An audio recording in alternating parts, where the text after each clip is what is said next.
pour l'heure, c'est le moment maintenant de prendre la parole grâce à Delphine Roux. Bonjour Delphine. Oui, bonjour Philippe. Le cercle des experts s'agrandit.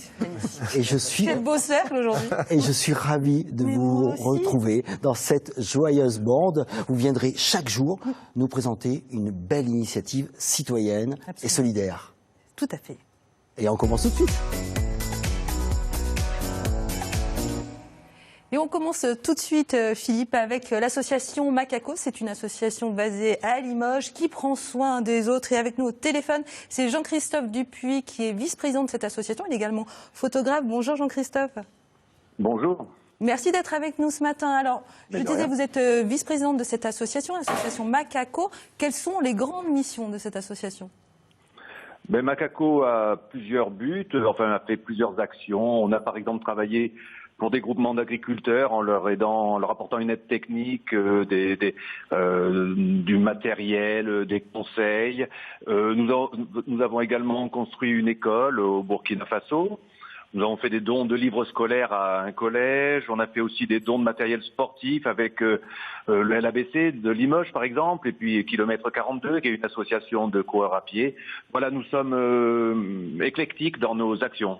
Et vous organisez actuellement une opération, vous menez une opération remarquable. Alors, c'est pas la première fois que vous menez cette opération, c'est la deuxième fois, cette fois-ci au Burkina Faso. La fois précédente, c'était au Bénin. Parlez-nous de cette opération.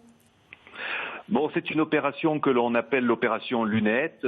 Notre but, c'est d'aller dans 6 villages du Burkina Faso, faire des contrôles de vue et offrir des lunettes de vue adaptées aux personnes et en visant des gens défavorisés, bien évidemment. Et de quelle manière vous travaillez là-dessus ? Ça se passe en 4 étapes, si vous voulez. D'abord, il y a eu une première étape. On a récupéré dans des magasins Optical Center des lunettes que les gens avaient rendues, qui n'étaient plus utiles pour eux, mais qui étaient encore en bon état. En deuxième étape, c'est l'école Ferré du Longbois, les élèves de deuxième année qui, je dirais, retapent les montures, les trient par correction optique.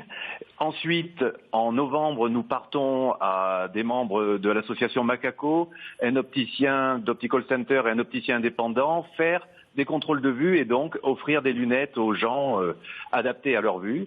Et il y a une 4e étape, pour les gens qui n'auraient pas trouvé leur bonheur dans les lunettes que nous avons apportées, l'école Ferré du Longbois ici à Limoges fabriquera sur mesure les lunettes complémentaires. Bon, mais ça c'est génial, bravo. Alors très rapidement, Jean-Christophe, comment on peut vous aider ? Nous sommes une petite association et on a le même problème que toutes les associations, c'est des problèmes financiers, surtout pour cette action qui est quand même relativement onéreuse. Donc les gens qui voudraient nous aider, ils peuvent aller sur le site de l'association qui a association-macaco, Macaco c'est MAKAKO.fr, associationmacaco.fr, et puis là il y aura tous les renseignements justement sur notre future opération, et puis il y a la possibilité de faire quelques dons et les gens qui voudraient nous donner un coup de main, qu'ils n'hésitent pas à nous envoyer un message, on est preneurs. Mais merci beaucoup Jean-Christophe, merci pour tout. Ce que je vous propose, c'est de revenir quand vous serez de retour du Burkina Faso. Vous nous passez avec plaisir. D'accord, ça marche. Merci Jean-Christophe, une belle opération. Merci à vous. Absolument à suivre. Merci Jean-Christophe, merci Delphine. La parole, on vous la donnera chaque jour dans cette émission. Alors profitez-en, prenez-la, 0805 383 383. Avant de passer à table,